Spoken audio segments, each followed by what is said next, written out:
கிறிஸ்துவுக்குள் பிரியமானவர்களே, கர்த்தரும் இரட்சகருமாய் இயேசு கிறிஸ்துவின் ஈடு நாமத்தினாலே உங்கள் யாவருக்கும் என் அன்பின் வாழ்த்து தெரிவித்துள்ளேன்.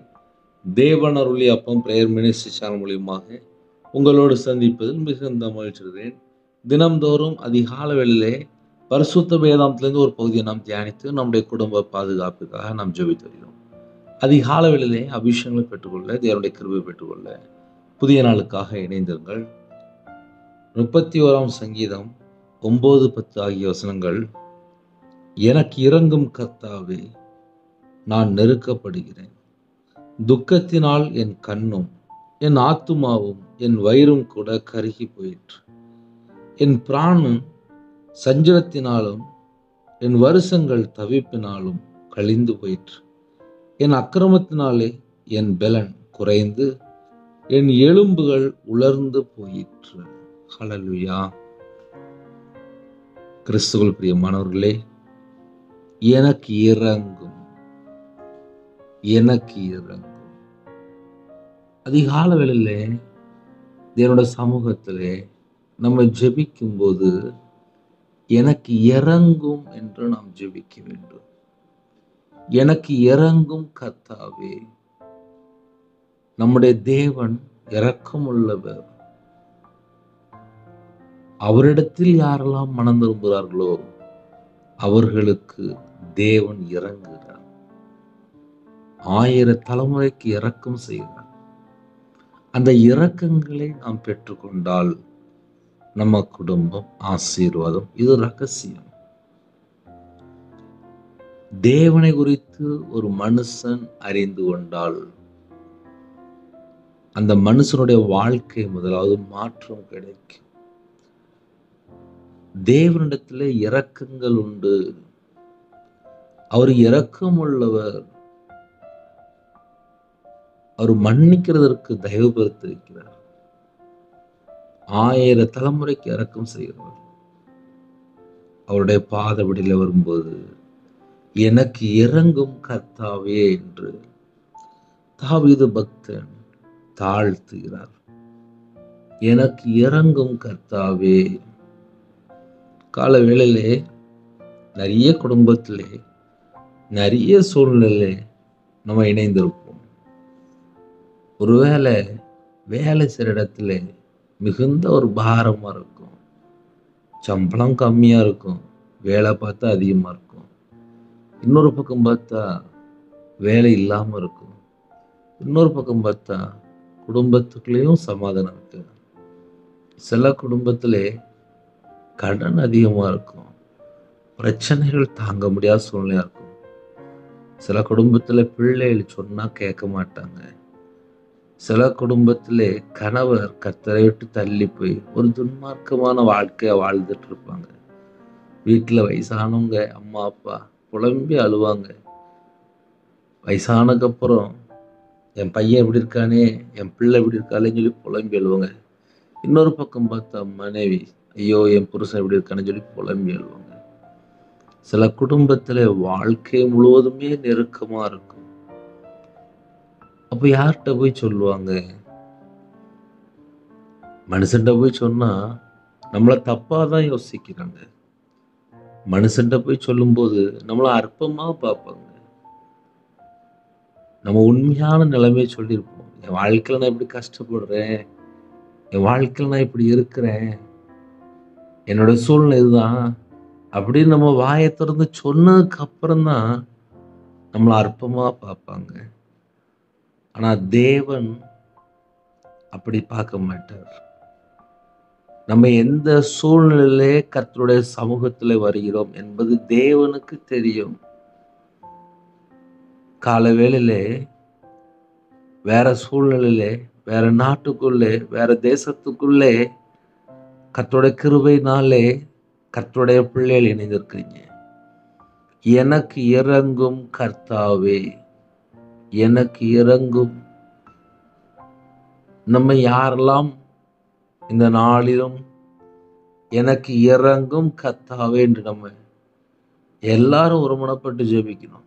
யாரெல்லாம் ஜெபிக்க போறீங்களோ உங்க வாழ்க்கையில கர்த்தர் இறங்குவார், மனம் இறங்குவார்.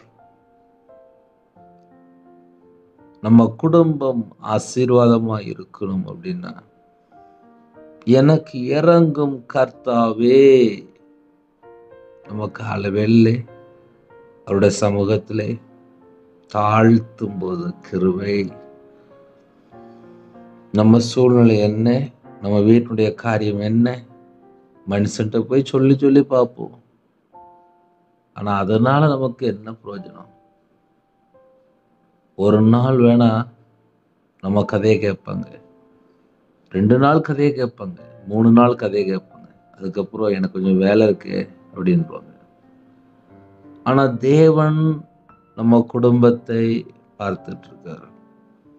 நம்ம வீட்டுல என்னென்ன காரியம் இருக்கு அது தேவனுக்கு தெரியும்.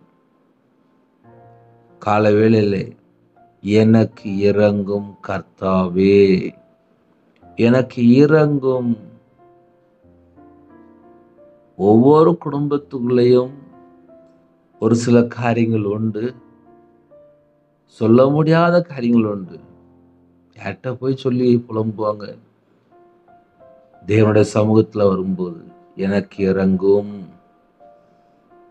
இந்த வசனத்தை பேசும்போது எனக்கு ஒரே ஒரு காரியம் ஞாபகத்துக்கு வருது. 2 வருஷம் முன்பாக ஒரு தாயார் அடிக்கடி ஜெபிக்க வருவாங்க. அந்த தாயார் சொன்ன விஷயம் என்ன தெரியுமா? எனக்கு 45 வயசு ஆகுது, எனக்கு 23 வயசுல கல்யாணம் முடிஞ்சிட்டு, இப்போ 21 வயசுல ஒரு பையன் இருக்கான். ஒரே ஒரு பையன்தான். எங்க வீட்டுல மொத்தம் 3 பேரு. கல்யாணம் முடிஞ்ச புதுசுல என்னுடைய வாழ்க்கையில ஒரு தவறு நடந்துச்சு. ஆனா இன்னைக்கு எனக்கும் எய்ட்ஸ், என் கணவருக்கும் எய்ட்ஸ், என் பையனுக்கும் எய்ட்ஸ் வியாதி. 3 பேருமே எய்ட்ஸ் வியாதியில பாதிக்கப்பட்டிருக்கோம். டாக்டர்கிட்ட போனா டாக்டர் கை விட்டுட்டாங்க, கடைசி ஸ்டேஜ் அப்படின்ட்டாங்க. நாட்டு மருந்து எடுத்துட்டு இருக்கேன், ஸ்டேஜ் தாண்டிட்டு அப்படிங்கிறாங்க. அதுக்குள்ள ஆகாரம் சாப்பிட முடியல, ரொம்ப கஷ்டப்படுறேன் அப்படின்னாங்க. அவங்களுக்கு எய்ட்ஸ், கணவருக்கு எய்ட்ஸ், பையனுக்கு எய்ட்ஸ். இது ஏன் காலையில சொல்றேன் அப்படின்னா, அவங்களுக்கு ஜெபிக்கும் போது நானும் ஒரு பக்கம் கண்ணீர் வடித்து ஜெபிக்கிறேன், அந்த தாயாரும் கண்ணீர் வடித்து ஜெபிக்கிறாங்க. எனக்கு இறங்கும் கர்த்தாவே, எனக்கு இறங்கும். என்னுடைய தனிப்பட்ட வாழ்க்கையிலே நான் வியாபாரத்திலே துன்மார்க்கனா வாழ்ந்ததனால் விக்கிரத்துக்கு மாந்திரியத்துக்கு பணம் கொடுத்துருந்தேன். ஒரு மனுஷனை நம்பி ஒரு 13 லட்சம் தான் கொடுத்தேன், ரொம்பலாம் கொடுக்கல. லாஸ்ட் என்னன்னு சொல்லி பார்க்கும்போது நான் மாந்திரியத்தில் இருக்கேன்னு சொல்லி எனக்கு பரிசுத்தவான்கள் ஜெபம் பண்ணும்போது அந்த கட்டிலேருந்து வெளியே வந்ததுக்கப்புறம் அதை அறிந்து கொண்டேன். என்னோட வாழ்க்கையில கர்த்தர் எனக்கு ஒரு கிருபை கொடுத்தார், ஒரு விடுதலை கொடுத்தார், ஒரு நிரந்தரமான ஒரு ஆசீர்வாதத்தை கொடுத்தார். இன்னைக்கு ரவிராஜ் உயிரோட இருக்கேன் அப்படின்னா தேவன் என் மேல மனம் இறங்கினா மட்டும்தான் உயிரோட இருக்க முடியும். இப்படி நம்ம ஒவ்வொரு காரியத்தை சொல்லும் போதும் அதுல அநேக அர்த்தங்கள் இருக்கு. எனக்கு 2008 ஒரு ஆப்ரேஷன். டாக்டர் சொன்னாங்க, இந்த பையன் பிழைக்க மாட்டான், 48 மணி நேரம் கழிச்சு சொல்ல முடியும்னு சொல்லி கையெழுத்துலாம் வாங்கிட்டாங்க.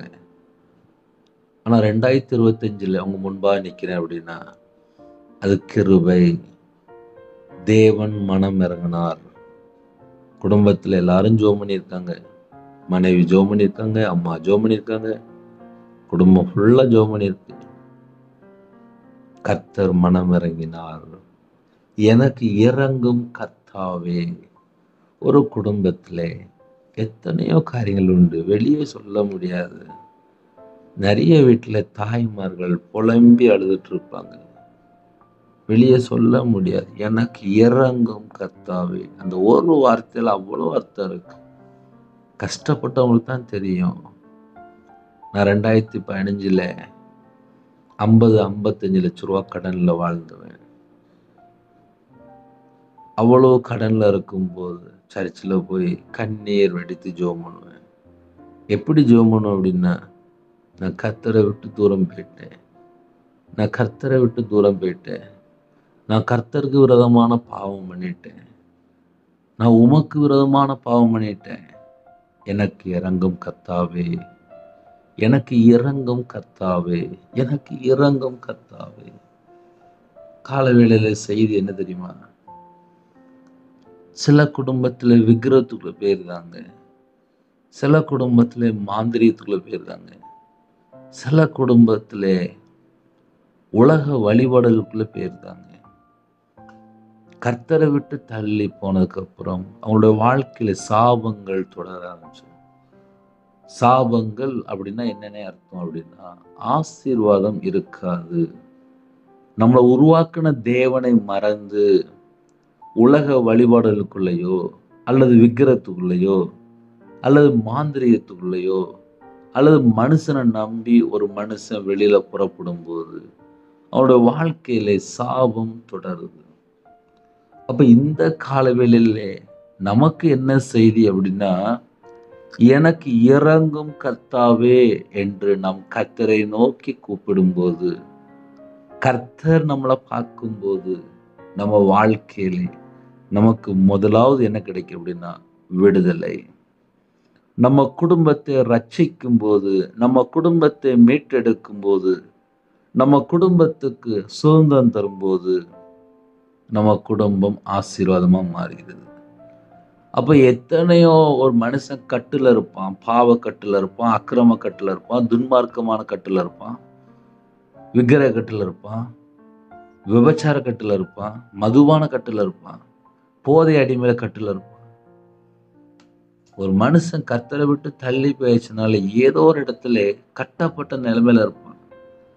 அந்த கட்டப்பட்ட நிலைமையில இருக்கும்போது புலம்பிட்டு இருப்பாங்க. வெளியே தெரியாது, யார்கிட்ட போய் சொல்லுன்னு தெரியாது, யார்கிட்ட போய் சொல்லுன்னு தெரியாது. எனக்கு யாராவது உதவி பண்ணுவாங்களா அப்படின்னு மட்டும்தான் யோசிச்சுட்டு இருப்பான். ஏன்னா நான் அப்படி வாழ்ந்திருக்கேன், எனக்கு தெரியும், எனக்கு அந்த வலின்னா என்னன்னு தெரியும். எப்போதுமே கஷ்டப்பட்டவங்களுக்கு தான் வலி தெரியும் அப்படிம்பாங்க. வண்டியில் ஆக்சிடென்ட் ஆயிருக்கு, உடம்பு சரியில்லையா, உடம்பு சரியில்லாமல் இருக்கு, கடனா கடன் பிரச்சனை, நிந்தையா நிந்தையை அனுபவிச்சிருக்கேன், அவமானமா அவமானத்தை அனுபவிச்சிருக்கேன், சொந்த வீடு கட்டிட்டு வித்துட்டேன், சொந்த ஊரை விட்டு விட்டுட்டு போயிட்டேன், சொந்த ஊரே வேணும்னு சொல்லி விட்டுட்டு போயிட்டேன். பல மெத்தடில் கஷ்டப்படும் போது தான் ஒரு மனுஷோட வாழ்க்கையில கஷ்டம்னா என்ன, உபத்திரம்னா என்ன, பாடுனா என்ன, இதெல்லாம் கர்த்தருடைய ஆவியானவர் எனக்கு எத்தனையோ காயங்கள்ல வாழ்க்கை பயணத்தில் என்னை மீட்டு எடுத்திருக்காரு. கர்த்தருடைய ஆவியார் எனக்கு உதவி செய்திருக்காரு. ஆனா என்னுடைய வாழ்க்கையில, தனிப்பட்ட வாழ்க்கையில நான் கர்த்தரை விட்டு தள்ளி போனவன். கர்த்தரை விட்டு தள்ளி போனதுக்கு அப்புறம் ஒரு மனுஷோட வாழ்க்கையில என்ன இருக்கும் அப்படின்னு சொல்லி கொஞ்சம் என் வாழ்க்கையில நான் அப்படியே ரியலா அனுபவிச்சதுனால துன்பம் தான் இருக்கும், பாடு தான் இருக்கும், பிரச்சனை தான் இருக்கும், போராட்டம் தான் இருக்கும், நிம்மதி இருக்காது. ஆனா ஒரு குடும்பம் கர்த்தர் பக்கம் உண்மையிலே மனம் திரும்பினால் இரக்கம் உண்டு. உண்மையிலே மனம் திரும்பினால் இரக்கம் உண்டு. அந்த வார்த்தையை நல்லா கவனிச்சிடணும். உண்மையிலே மனம் திரும்பினால் இரக்கம் உண்டு. இன்னைக்கு நிறைய குடும்பத்துல உண்மை இல்லை. அந்த நேரத்துல ஜெபம் பண்ணுவாங்க, காலையில கொஞ்சம் ஜெபம் பண்ணுவாங்க, அப்படியே கிளம்பி போயிடுவாங்க. ராத்திரி வருவாங்க, கொஞ்சம் செய்தி கேட்பாங்க, அப்படியே ஜெபம் பண்ணிட்டு படுத்து தூங்கிடுவாங்க. ஆனா அவங்களோட வாழ்க்கையில உண்மையான ஒரு மனமாற்றம் இருக்கா, உண்மையான ஒரு மனம் திரும்புதல் இருக்கா, நம்ம உண்மையா கர்த்தர் பக்கம் வாரோமா அப்படின்னு சொல்லி கொஞ்சம் நம்ம ஆழமா யோசித்து பார்த்தால் நிறைய குடும்பத்திலே அந்த நேரத்துல மட்டும்தான் அர்ப்பணிச்சிருப்பாங்க. ஒரு பிரச்சனை வந்த உடனே கர்த்தர் பக்கம் ஓடி வருவாங்க.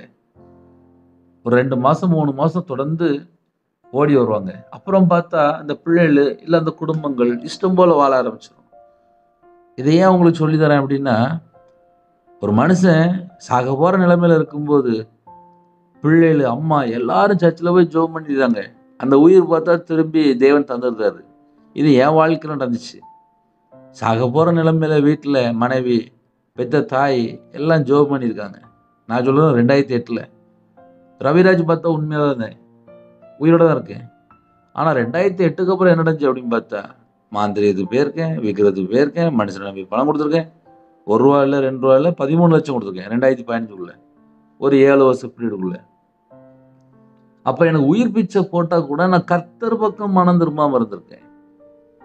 எங்க அம்மா ஜெபம் பண்ணியிருக்காங்க, மனைவி ஜெபம் பண்ணியிருக்காங்க. 2008ல எனக்கு உயிர் பிச்சை போட்டுட்டாரு. ஆனா 2015ல நான் உள்ள கொஞ்சம் என்னோட வாழ்க்கையில என்ன மிஸ்டேக் இருக்கு அப்படின்னு சொல்லி நான் கண்டுபிடிக்கும் போது அரை கோடியை காணோம். அப்ப எனக்கு அந்த புத்தி தெளிந்து நான் எங்க மிஸ்டேக் பண்றேன் அப்படின்னு சொல்லி பார்க்கும்போது மனுஷனை நம்பி பணம் போயிட்டே இருக்கு. அவன் சொன்னதுதான் கரெக்ட்னு சொல்லிட்டு பணம் போயிட்டே இருக்கு. அது ஒரு பக்கம் விக்கிரமா இருக்கு, ஒரு பக்கம் அவனுக்கா இருக்கு, இன்னொரு பக்கம் பார்த்தா மாந்திரியது. இதுல இருந்து ஒரு ரவிராஜ் வெளியில வரும்போது தான் நம்ம வாழ்க்கையில நம்ம எப்படி ஜெபிப்போம் அப்படின்னா, உணர்ந்து ஜெபிக்கும் போது, எனக்கு இரங்கும் கர்த்தாவே, நான் இப்படி ஒரு துன்மார்க்கமான ஒரு வாழ்க்கையில போயிட்டேனே, ஒரு மனுஷனை நம்பி தள்ளி போயிட்டேனே, ஒரு மனுஷனை நம்பி பணம் கொடுத்தேனே, லட்சமா கொடுத்துட்டேனே, ஐயோ எனக்கு உயிர் பிச்சை போட்டா கூட நான் கர்த்தரை விட்டு தள்ளி போயிருந்திருக்கிறேனே. 2008ல எனக்கு உயிர் பிச்சை போட்டாரு, அதுக்கப்புறம் கூட நான் கர்த்தரை விட்டு தள்ளி போயிட்டேனே, எனக்கு இரங்கும் கர்த்தாவே, எனக்கு இரங்கும் கர்த்தாவே, எனக்கு இரங்கும் கர்த்தாவே. அப்ப நம்ம ஒரு வசனத்தை நம்ம ஒரு லைன்ல நம்ம தியானிக்கும் போது நம்ம வாழ்க்கையிலே நமக்கும் தேவனுக்கும் உள்ள தொடர்பு, ஐக்கியம் எப்படி இருக்குன்னு சொல்லி நம்ம கொஞ்சம் ஆழமா யோசித்து பார்த்தால், இன்னைக்கு தேதியில எத்தனை குடும்பத்துல கர்த்தரை விட்டு தள்ளி போய் வாழ்ந்துட்டு இருக்கிறாங்க. ஹாஸ்பிட்டல்ல இருக்கும்போது ஜெபம் பண்ணியிருப்பாங்க, தேவன் உயிர் பிச்சை போட்டிருப்பாரு, கிருபை தந்திருப்பாரு, ஜீவனை கட்டளையிட்டு இருப்பாரு, தீர்காயுசு தந்திருப்பாரு. ஆனா இன்னைக்கு தேதியில பார்த்தா மறுபடியும் பார்த்தா துணிகரம், மறுபடியும் பார்த்தா துன்மார்க்கமான வாழ்க்கை, மறுபடியும் பார்த்தா அக்கிரமத்துக்குள்ள போயிருவாங்க. சரி, இன்னும் கொஞ்சம் டீட்டெயிலா சொல்றேனே. இந்த கொரோனா நேரத்துல எத்தனை குடும்பத்துல மரணம். எங்க வீட்டுல 2 பேர் இறந்து போயிட்டாங்க. பெத்த தாய் கொரோனா நேரத்துல இறந்து போயிட்டு, எங்க அம்மா கொரோனா நேரத்துல இறந்தே போயிட்டாங்க, முடிஞ்சிட்டு. அவ்வளவுதான். குடும்பத்துல 2 பேர் இறந்திருக்காங்க. இன்னைக்கு நம்ம கிருபையின் காலத்துல வாழ்றோம்.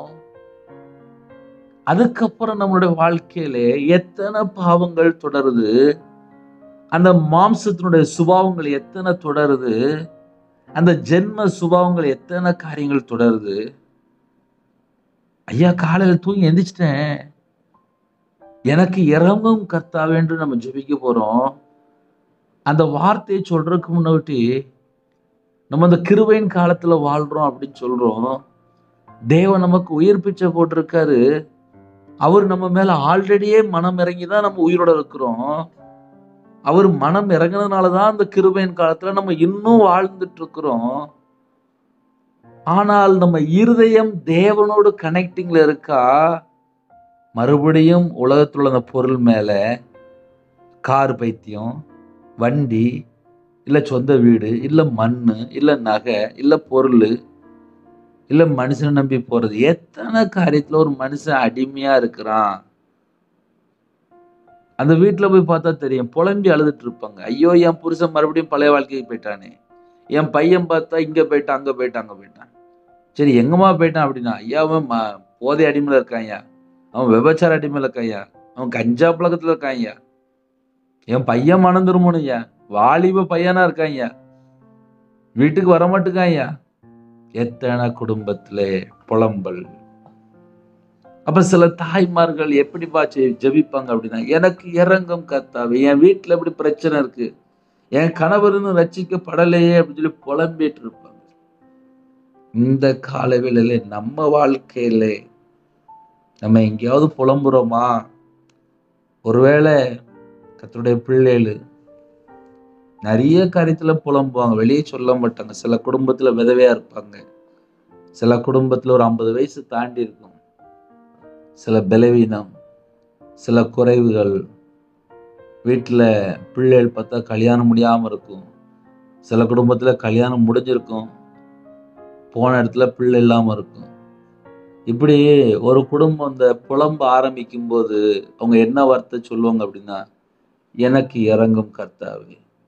என்னையால தாங்க முடியலப்பா, என்னையால தாங்க முடியல, எனக்கு இறங்கும் அப்படின்னு சொல்லி நேரா சாஷ்டாங்கமா தேவனுடைய சமூகத்துல அர்ப்பணிச்சிருவாங்க.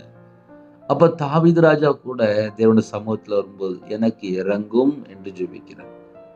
அப்ப நம்ம வாழ்க்கையில நம்ம எந்த கட்டத்துல போயிட்டு இருக்கிறோம்? கோடி கணக்குல செலவு பண்ணி பிள்ளை கல்யாணம் முடிச்சு கொடுக்குறாங்க. ஆனா அந்த பிள்ளை பார்த்தா எனக்கு புருஷன் வேண்டாம் அப்படின்னு சொல்லி சொல்றாங்க. அப்படி நிறைய குடும்பங்கள் டைவர்ஸ் ஆயிட்டு இருக்கு. என்னன்னு சொல்லி கேட்டா, கல்யாணம் முடிஞ்சதுக்கு அப்புறம் தான் தெரியுது கணவர் சரியில்லை. அதுக்கப்புறம் பார்த்தா புலம்புறாங்க. கோடி கணக்குல செலவு பண்ணிடுறாங்க. கோடி கோடி கோடிகள் செலவு பண்றாங்க பிள்ளை கல்யாணம் முடிச்சு கொடுக்க. சில வீட்டுல பார்த்தா கையில ₹1 கூட இருக்க மாட்டேங்குது. பிள்ளை பார்த்தா கல்யாணம் முடிய மாட்டேங்குது. நான் அப்படி நிறைய குடும்பத்தை பார்த்துட்டேன். நகை இருந்தா சீக்கிரமா கல்யாணம் முடிச்சிடுறாங்க. ஆனா சில வீட்டுல பணம் இல்லை, நகை இல்லை. அந்த பிள்ளைகள் பார்த்தா புலம்புது. எனக்கு ஒரு வாலிப பிள்ளை தெரியும். அந்த பிள்ளைக்கு இப்ப 25 இல்ல 26 வயசு. இன்னைக்கு தேதியில பொறுத்த வரைக்கும் கல்யாணம் முடியல. அந்த பிள்ளை புதுசா ரட்சிக்கப்பட்டு இயேசுவை சொந்த ரட்சகரா ஏற்றுக்கொண்டு கர்த்தருக்காக குடும்பமா வாழ்ந்துட்டு இருக்கிறாங்க. அந்த வாலிப மகள் என்ற ஒரு காரியம் சொன்னா, அது என் மனசை ரொம்ப காயப்படுத்திட்டு. அண்ணே, எங்க வீட்டுல ஒரு மாப்பிள்ளை வந்திருந்தாங்க. எங்க அப்பாட்ட அவங்க பேசும்போது நான் கவனிச்சிட்டு இருந்தேன். ரொக்கமா 5 லட்சம் கேட்குறாங்கண்ணே. நகை நீங்க கொடுக்கறத கொடுங்க அப்படிங்கிறாங்க. எங்க அப்பாவால எப்படின்னு 5 லட்சம் கொடுக்க முடியும்னு சொன்ன செகண்ட்ல அவ கண்ணுல இருந்து கண்ணீர் அப்படியே வடியுது. மாப்பிள்ளை வீட்டுல வந்திருக்காங்க. ரொக்கமா ஒரு 5 லட்சம் கொடுங்க அப்படின்னு சொல்லி கேட்டிருக்காங்க. அந்த பொண்ணு எங்க அப்பாவால எப்படின்னு 5 லட்சம் கொடுக்க முடியும்னு சொல்லிட்டு ஓன்னு அழுறா. நான் அப்படியே பார்த்துட்டு இருக்கேன். என்கிட்ட சொல்லி அப்படியே அழுதுட்டு இருக்கேன். அவ்வளோ சாஃப்டா, அவ்வளோ அந்த பிள்ளை ரொம்ப நல்ல பிள்ளை, நல்லா படிச்ச பிள்ளை. ஆனால் அந்த பிள்ளை என்ன செய்யறான்னா கண்ணீர் விட்டு அழுறா.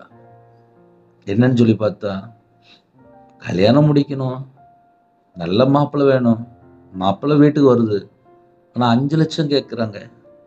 எங்க அப்பா எங்க போவாங்க? இதுதான் ஒரு வீட்டினுடைய சூழ்நிலை. அப்ப எனக்கு இறங்கும் அப்படின்னா, தேவன் நம்முடைய வாழ்க்கையில இரக்கங்களை பாராட்டும் போது உங்களுடைய வாழ்க்கை மாறுகிறது. ரவிராஜ் உயிரோட இருக்கான் அப்படின்னாலே என் மேல தேவன் இறங்கும் போதுதான் நான் இன்னைக்கு உயிரோட இருக்கேன். அப்ப இந்த செய்தி யாரெல்லாம் கேட்கிறீங்களோ, நம்ம இன்னைக்கு உயிரோட இருக்கிறோம் அப்படின்னாலே அது தேவன் இரக்கம் உள்ளவரா இருக்கிறார்.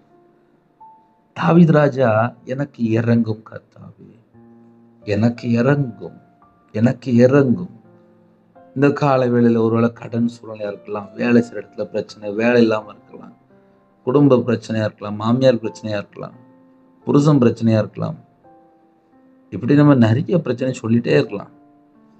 எனக்கு இறங்கும் கர்த்தாவே, எனக்கு இறங்கும். எந்த சூழ்நிலை இருந்தாலும் சரி, எனக்கு இறங்கும், எனக்கு இறங்கும், எனக்கு இறங்கும். அந்த வார்த்தை சொல்ல சொல்ல சொல்ல உங்களுடைய இதயத்துடைய அந்த பாரங்கள் மாறுது. சில குடும்பத்துல கண்ணீர் விட்டு அழுறீங்க. என் பிரச்சனையும் அப்படிதானே இருக்கு. நான் நெருக்கப்படுகிறேன், நான் நெருக்கப்படுகிறேன், நான் நெருக்கப்படுகிறேன். யார்கிட்ட போய் சொல்லன்னு தெரியல, நான் நெருக்கப்படுகிறேன். சில ஜெப குறிப்புலாம் வரும். கடன் தான் அதிகமா இருக்குண்ணே, 10 லட்ச ரூபா கடன்னே, 50 லட்ச ரூபா கடன்னே, 1.5 கோடி கடன்னே, 3 கோடி கடன்னே, 7 கோடி கடன்னே. கடன் கடன் கடன் கடன் கடன். இப்போ திருப்பி கொடுக்க முடியலண்ணே, புருஷனுக்கு உடம்பு சரியில்லை, பிசினஸ் லாஸ், என்ன செய்யன்னு தெரியலண்ணே, நெருக்குறாங்கண்ணே. போட் தொழில் 50 லட்ச ரூபா கடன் இருக்குண்ணே, கணவருக்கு ஸ்ட்ரோக் வந்துட்டுனே, வீட்டுல படுத்த படுக்கையா இருக்காருண்ணே, எல்லாரும் கேட்டுட்டு போறாங்கண்ணே. பிள்ளை கல்யாணம் முடிச்சோம்னே, 30 லட்ச ரூபா கடன் வந்துட்டுனே, பிள்ளையும் பேச மாட்டுக்கா, 30 லட்ச ரூபா கடன் இருக்குண்ணே. நான் நெருக்கப்படுகிறேன், நான் நெருக்கப்படுகிறேன். நான் நெருக்கப்படுகிறேன். இது நிறைய குடும்பத்திலே நெருக்கப்பட்ட வாழ்க்கை. ஒரு குடும்பம் நெருக்கப்பட்ட வாழ்க்கையா இருக்கும்போது அந்த குடும்பத்துடைய சூழ்நிலை வெளியே சொன்னா புரியாது.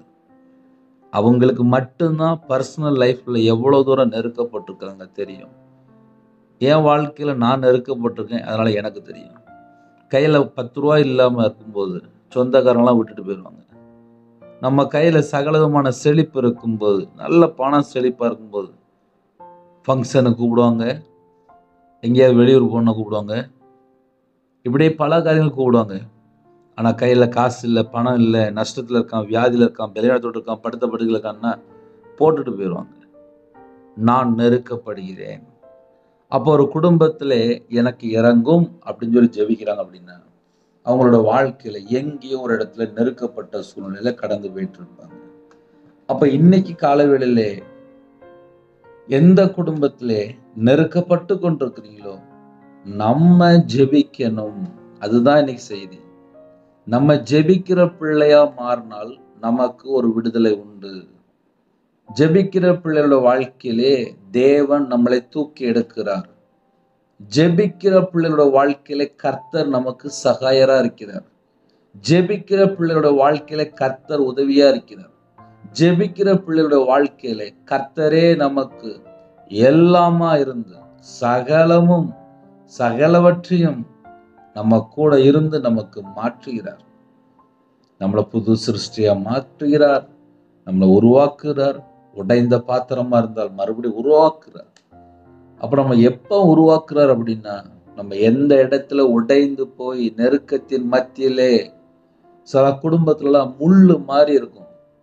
திருமணா குத்துவாங்க, அங்க திருமணா குத்துவாங்க, இங்க திருமணா குத்துவாங்க. எப்படி ஒரு ரோஜா பூ அந்த முள்ளுகளுக்குள்ள அப்படிம்பாங்க. அதே போல சில குடும்பத்துல சுத்தி நெருக்கப்பட்ட நிலைமையில இருப்பாங்க. பார்த்தா மருமகளா இருப்பாங்க.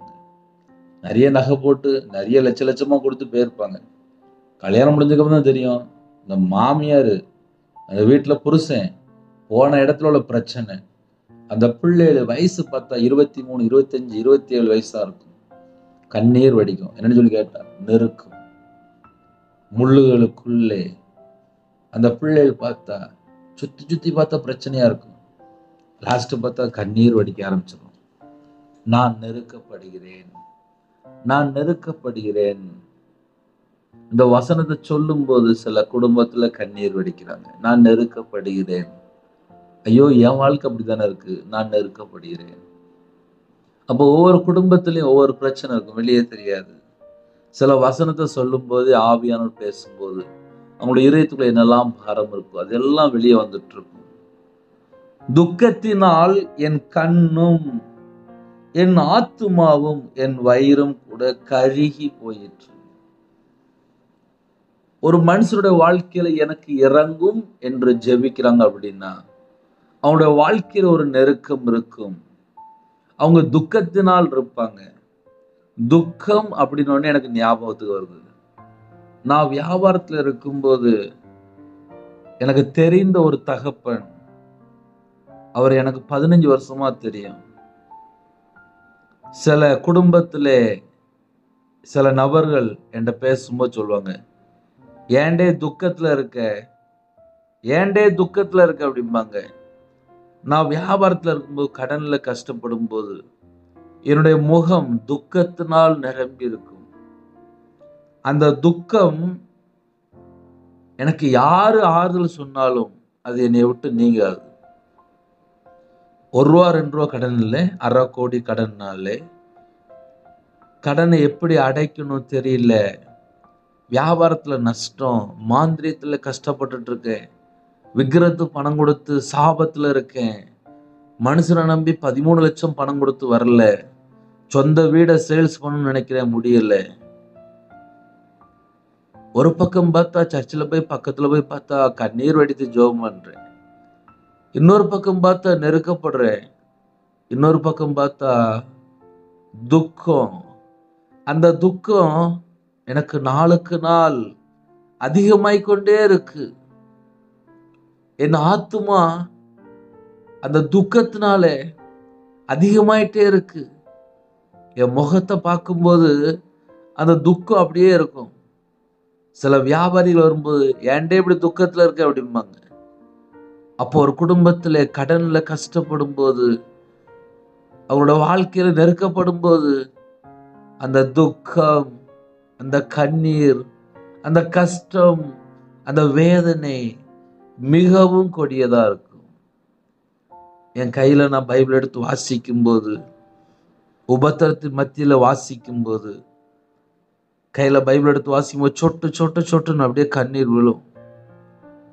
என்னோட பைபிள் ஃபுல்லா கண்ணீரா இருக்கும். அப்ப என்ன அர்த்தம் அப்படின்னா, என்னோட இருதயம் கடினமா இருந்துச்சு. அந்த கடினமான இருதயம் உடைக்கப்படும் போது, நெருக்கப்படும் போது, நிந்தைகள் அவமானங்கள் வரும்போது, என் ஆத்துமா வியாகுலம் நாளுக்கு நாள் துக்கத்தினால் நிரம்பி இருக்கும் போது, அது சொல்ல முடியாத துக்கமா இருக்கும். இதே பிரச்சனை தான் இன்னைக்கு நிறைய குடும்பத்துல. சாப்பாட்டுக்கு வழி இல்லை, பஞ்சமா இருக்கும், கடன் பிரச்சனையா இருக்கும். பிள்ளைகள் பார்த்தா வாலிப பிள்ளைகளா இருப்பாங்க. அவங்களுக்கு என்ன செய்யன்னு தெரியாது, யார்கிட்ட போய் சொல்லன்னு தெரியாது. துக்கத்தினால் வாழ்ந்துட்டு இருப்பாங்க, நெருக்கத்தினால் வாழ்ந்துட்டு இருப்பாங்க. துக்கத்தினாலும் என் கண்ணும் என் ஆத்துமாவும் என் வயிறும் கூட கருகி போயிற்று. துக்கத்தினால் என் கண்ணும், ஒரு மனுஷனோட வாழ்க்கையில துக்கம் வரும்போது என் கண்ணும் என் ஆத்துமாவும் என் வயிறும் கூட, 3 பாயிண்ட் வருது. கண்ணில் தெரியும், ஆத்துமாவில் தெரியும், வயிறு கருகி போயிற்று. அப்படின்னா என்ன அர்த்தம் அப்படின்னா, அவங்களுடைய வேதனை, அவங்களுடைய நெருக்கம், அந்த குடும்பத்துடைய சூழ்நிலைகள், அது எல்லாம் நெருக்கப்படும் போது கருகி போயிற்று. என் ஆத்துமா, என் கண்ணும் என் வயிறும் கூட கருகி போயிற்று. இது சில குடும்பத்தில் உள்ள உண்மையான பிரச்சனைகள். நிறைய தாய்மார்கள் இந்த பிரச்சனையை கடந்து போயிட்டு இருப்பாங்க, அனுபவிச்சுட்டு இருப்பாங்க, வேதனையோடு இருப்பாங்க.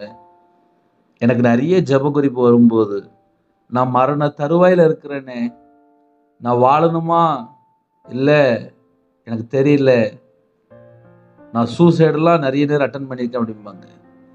எனக்கு வாழ பிடிக்கல அப்படிம்பாங்க. அவங்கள்ட்ட கொஞ்சம் பேசும்போது, அவங்களோட வாழ்க்கையுள்ள காரியத்தை கேட்கும்போதே கண்ணீர் வந்துடும். 2020 ஒரு வாலிப மகள் திருமணம் முடிச்சு கரெக்டா 2 மாசம்தான். அந்த மகள் கரெக்டா எனக்கு ஜெபகுறிப்புக்காக கூப்பிட்டா. அந்த மகள்கிட்ட பேசினேன். அண்ணே, எனக்கு நீங்க ஜெபிக்க வேண்டாம், எங்க அம்மா அப்பா நல்லா இருக்கணும், என் தம்பி நல்லா இருக்கணும், ஜெபிப்பீங்களா அப்படின்னு சொல்லி கேட்டா. உனக்கு எத்தனை வயசு? 23 வயசு. உனக்கு ஏன் ஜெபிக்க வேண்டாம்? இல்லைன்னா எனக்கு ஜெபிக்க வேண்டாம், என் தம்பிக்கு ஜெபம் பண்ணுங்க, எங்க அம்மா அப்பாவுக்கு ஜெபம் பண்ணுங்க அப்படின்னா. அவ சொன்னபடி ஒரு 2 நிமிஷம் முதல்ல ஜெபம் பண்ணினேன். கட்டை உடைச்சி ஜெபம் பண்ண ஆவியானவர் கிருபை செய்தார். அந்த 2 நிமிஷம் கட்டை உடைச்சி ஜெபம் பண்ணதுக்கப்புறம் மறுபடியும் அந்த மகள்கிட்ட பேச ஆரம்பிச்சேன். அந்த மகள் சொன்னா, நான் இன்னைக்கு ராத்திரி சாகலான்னு நினைக்கிறேன், அதனாலதான் எனக்கு ஜெபம் பண்ண வேண்டாம் அப்படின்னு சொல்லி சொன்னேன் அப்படின்னு. ஏம்மா அப்படின்னு. அண்ணே, என்னை ஒரு நபர் ஏமாத்திட்டாங்க, நான் விரும்பி திருமணம் முடிச்ச ஒரு 15 நாள் அதுக்குள்ளேயும் அவங்க அம்மா வார்த்தையை கேட்டு என் கணவர் 2வது திருமணம் முடிச்சிட்டாங்க. நான் எங்கள் அம்மா அப்பாவுக்கு தெரியாமல் எனக்கு அவங்க தான் வேணும்னு சொல்லி நான் விரும்பி திருமணம் முடித்தேன். நாங்கள் 2 பேரும் வேறு இடத்துல போய் திருமணம் முடித்தோம். ஆனால் 15 நாளில் என்னை அவங்க விட்டுட்டு 2வது திருமணம், அவங்க அம்மா சொன்ன ஒரு பெண்ணை திருமணம் முடிச்சிட்டாங்கன்னு இன்னைக்கு என் வாழ்க்கை கேள்விக்குறியாயிட்டு. நான் அழுது பார்க்குறேன், புலம்பி பார்க்குறேன், எனக்கு வாழ பிடிக்கலனே அப்படின்னு. அதுக்கப்புறம் அந்த மகள்கிட்ட மறுபடியும் பேசினேன். அந்த மகள் இன்னைக்கு தேதியில உயிரோட இருக்கா. ஒரு முழு பைபிளை வாசித்து முடிச்சிட்டா, 2வது பைபிளை வாசித்து முடிக்க போறா. அந்த மகள் கர்த்தரை அறியாத மகள். ஆன்லைன்ல பார்த்து தொடர்பு கொண்டா. அந்த மகளுக்கு அடிக்கடி இந்த மாதிரி தற்கொலை எண்ணங்கள் வந்துடும். உடனே கூப்பிட்டுருவா, அண்ணே எனக்கு தற்கொலை என்ன வருதுன்னு எனக்காக ஜெபம் பண்ணுங்கண்ணே அப்படிம்பா. பல முறை என்னன்னு கேட்டா, விரும்பி திருமணம் முடிச்சனால மறக்க முடியல, ஏமாற்றத்தை தாங்க முடியல, அவளோட ஆத்துமா மிகவும் துக்கத்துல இருக்கும், தனிமையில இருப்பா, புலம்புவா. வீட்டுல பார்த்தா ஏன் இப்படி பண்ணுனேன், இன்னொரு பக்கம் பார்த்தா கணவர் விட்டுட்டு போயிட்டாரு. அந்த மகள் பார்த்தா ஒரு கவர்மெண்ட் வேலை பார்க்க. இந்த கால வேளையிலே எந்த குடும்பத்திலே துக்கம் இருக்கு, எந்த குடும்பத்திலே நம்ம காலவேளை யோசித்து பார்த்தா வெளியே பெரிய லிஸ்டே வந்துட்டு இருக்கும். துக்கத்தினால் என் கண்ணும் என் ஆத்துமாவும் வயிறும் கூட கருகி போயிற்று. இதுதான்ப்பா ஒரு குடும்பத்துடைய சூழ்நிலை. என் பிராணன் என் உயிர் சஞ்சலத்தினாலும். இன்னைக்கு சில குடும்பம் எப்படி வாழ்ந்துட்டு இருக்காங்க அப்படின்னா, சஞ்சலம், ஒன்லி வேதனை, ஒன்லி வேதனை. இது சில குடும்பத்துடைய காரியம். அப்ப சில குடும்பத்துல என்ன நடக்கு அப்படின்னா, வேதனை வேதனை வேதனை. என் பிராணன் சஞ்சலத்தினாலும் என் வருஷங்கள் தவிப்பிலும் கழிந்து போயிற்று, கழிந்து போயிற்று. ரொம்ப வருஷம் நான் இப்படியே வாழ்ந்துட்டேன் அப்படிங்கிறார். என் உயிர் சஞ்சலத்தினாலும் வேதனையினாலும் என் வருஷங்கள் தவிப்பினாலும். தவிப்பாங்க. எங்க வீட்டுல எங்க அப்பா, நான் சின்ன வயசுல நான் வாலிப பையனா இருக்கும்போது எங்க அப்பா இறந்து போயிட்டாங்க. அதுக்கப்புறம் எங்க அம்மா தான் வளர்த்தாங்க. நான் ஒரு நாளைக்கு 3 ரூபா சம்பளத்துக்கு வேலைக்கு போனேன் 11 வயசுல. சம்பளத்தை கொண்டு மாசம் மாசம் எங்க அம்மா கையில கரெக்டா கொடுத்துருவேன். அம்மா பிள்ளை அப்படிம்பாங்க, அம்மா சொன்னா கேட்பேன். எங்க அப்பா நான் வாலிப வயசுல இருக்கும்போது இறந்து போயிட்டாங்க. எங்க அம்மா துக்கத்தினால இருப்பாங்க, துக்கத்தினால இருப்பாங்க, விதவை. சில குடும்பத்துல கணவர் இறந்து போயிடுவாங்க. அந்த வீட்டுல பார்த்தா அந்த தாயார் துக்கத்திலே இருப்பாங்க, சஞ்சலத்திலே இருப்பாங்க. அது அவங்களோட வாழ்க்கையில அவங்க கஷ்டப்படும் போதுதான் தெரியும். மனுஷனுக்கு சொன்னா புரியாது. ஒரு குடும்பத்துல துக்கம் இருக்கா, சஞ்சலம் இருக்கா, வேதனை இருக்கா, கடன்ல கஷ்டப்படும் போது தேவையில்லாம நம்மளை யாராவது ஏதாவது பேசிடுவாங்க. அது வெளியே சொன்னா புரியாது. என் பிரான் சஞ்சலத்தினாலும் என் வருஷங்கள் தவிப்பினாலும் கழிந்து போயிற்று. என் வருஷங்கள் தவிப்பினாலும் கழிந்து போயிற்று. சில குடும்பத்துல வருஷமே போயிட்டு ஐயோ அப்படிம்பாங்க. எனக்கு தெரிஞ்ச ஒரு தாயார் 55 வயசு. அவங்க சொன்ன வார்த்தை எனக்கு ரொம்ப கஷ்டமா இருந்துச்சு. நான் பிறந்ததுல இருந்து இன்னைக்கு வரையும் நான் ஒரே கஷ்டம் தான் படுறேன், நான் என்னைத்தான் நான் நல்லா இருக்க போறேன் அப்படின்னாங்க. அப்படியே சொன்னாங்க.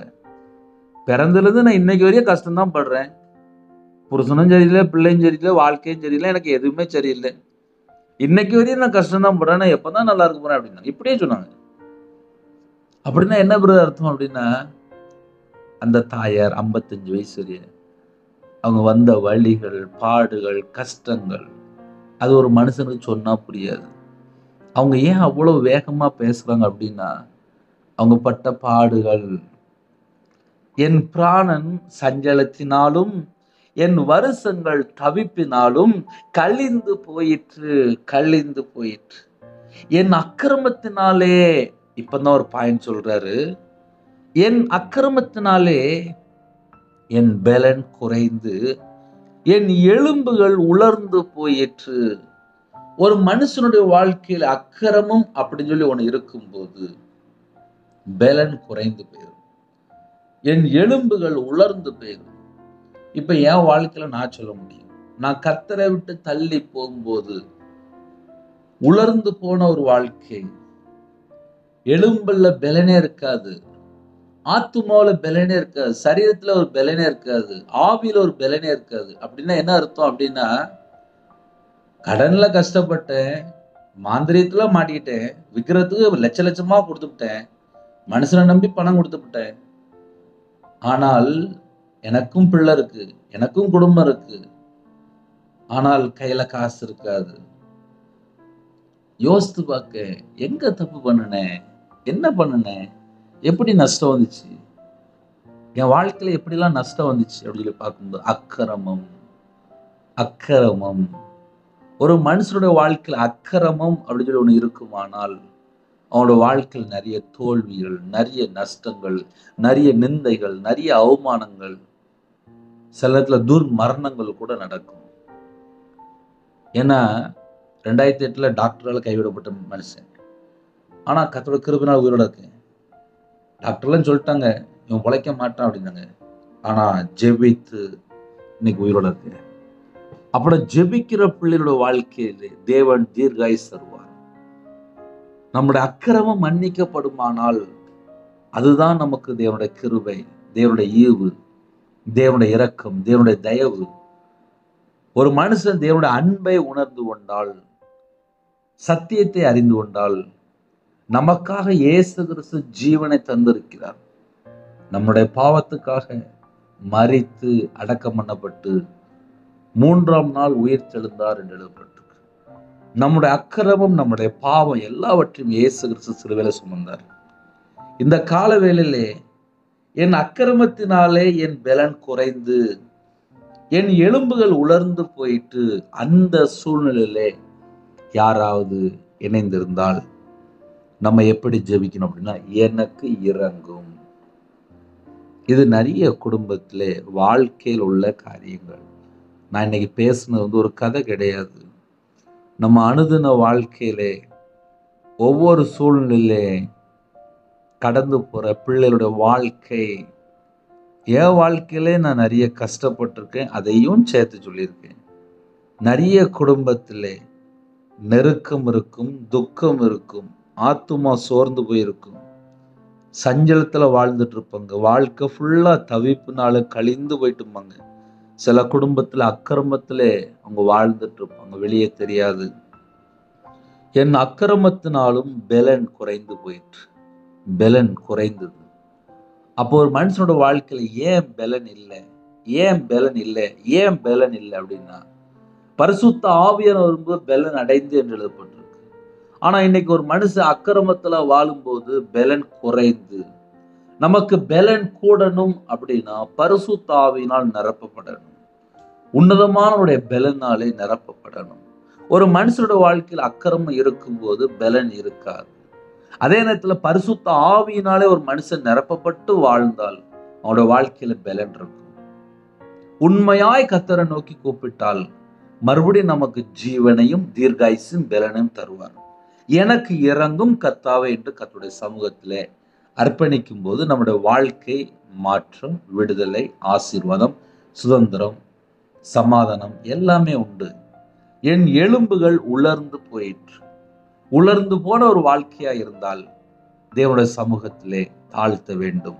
உலர்ந்து போன ஒரு வாழ்க்கை, உலர்ந்து போன ஒரு வாழ்க்கை அப்படின்னா அவனுடைய வாழ்க்கையில எல்லாமே ட்ரையா இருக்கும், எல்லாமே ட்ரையா இருக்கும்.